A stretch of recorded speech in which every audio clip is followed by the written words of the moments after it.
Здравейте! В днешното видео котка яде сапун, докато аз сменявам изпарител.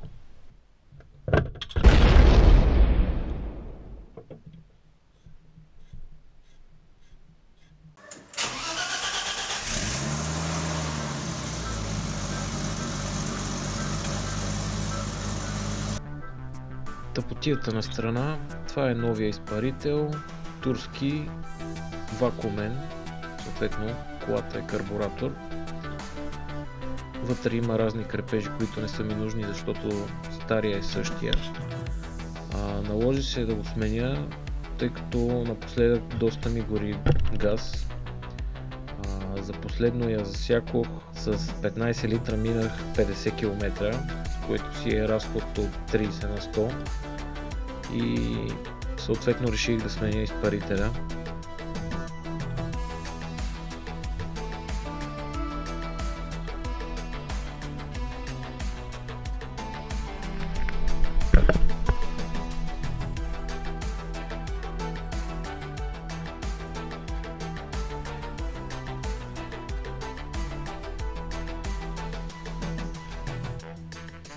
Като цяло смяната е доста лесна, тъй като не се преправя нищо. Ако беше новия друг модел, трябваше да се преправя планката, различни са входовете за газта, на различно място са и си е разправия, но този е идентичен с стария и общо взето за 20 на минути го подмених.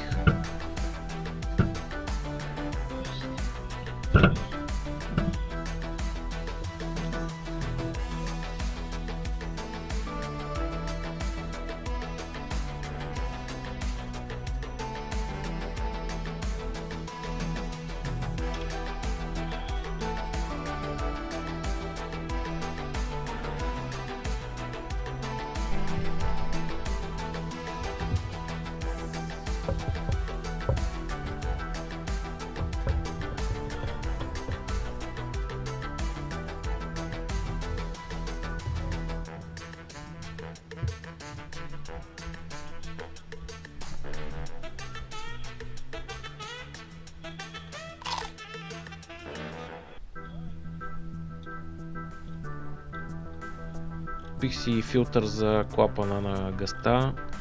Принципно не ми се сменяваше, обаче така и така го бях взел.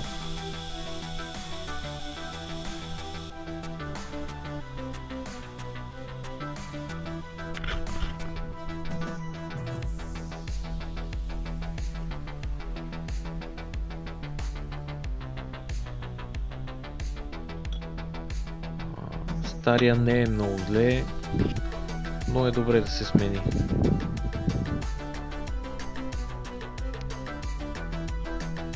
Подреждам всичко по реда, по който съм го разглобил.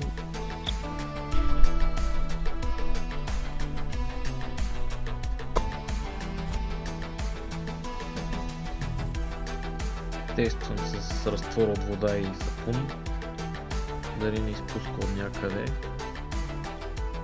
но нямаше проблеми. Принципно в комплекта с изпарителя имаше резервна леща, защото понякога старите не затягат и се налага да се подменят, но този път всичко си уплътни от първия път без проблеми.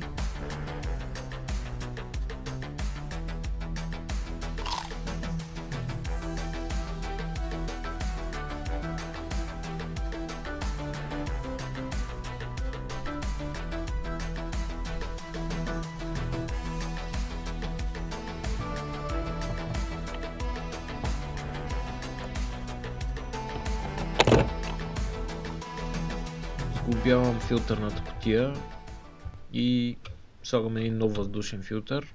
Хубаво е филтрите на газта и въздушния филтър да са сменени, за да работи окей колата, но честно казано не усетих никаква разлика с старите филтри и новите.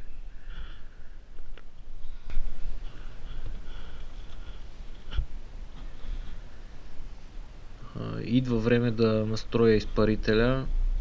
В комплекта имаше книжка за експлоатация, в която има насоки как да се настрои, само че е напълно безполезна, защото първо, че е на английски, Второ, че е за електронен изпарител, който има още едно кранче за настройка на него, а този няма такова. Тук общо взето го настройвам само от големия си винт. Реално изпарителя има само един винт на него. Първоначално го настроих мотора да работи по слух, закрепих оборотите и си работеше добре.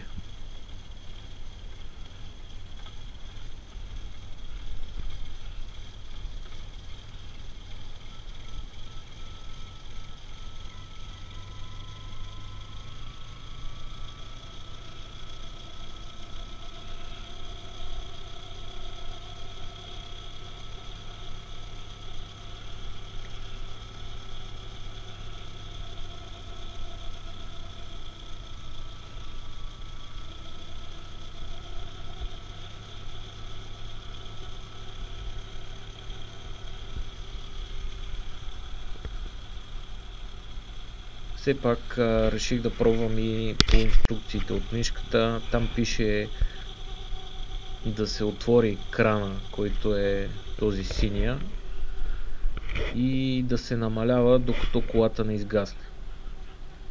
След като изгасне, се връща обратно 3 оборота този кран и така би трябвало колата да работи окей. Само че след като го направих това, мотора едвам се крепеше.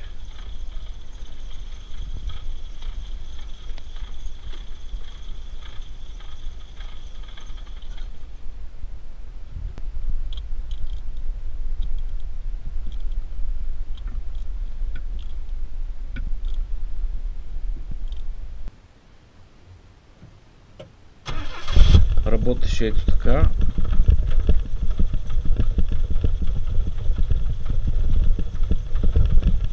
Съответно настроих си го отново на усет и сега си работи без никакви проблеми.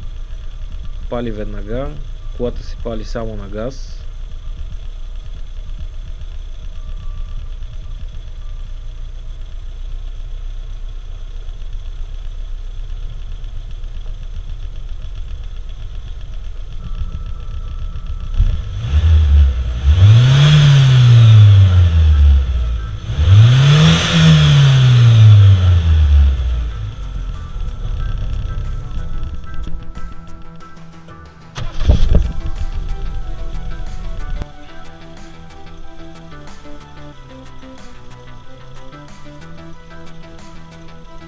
Проверявам отново за евентуални течове, нямаше такива.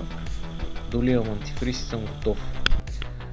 Може да направя по-натам клипче, в който да видим евентуално какъв ще бъде разхода с новия изпарител.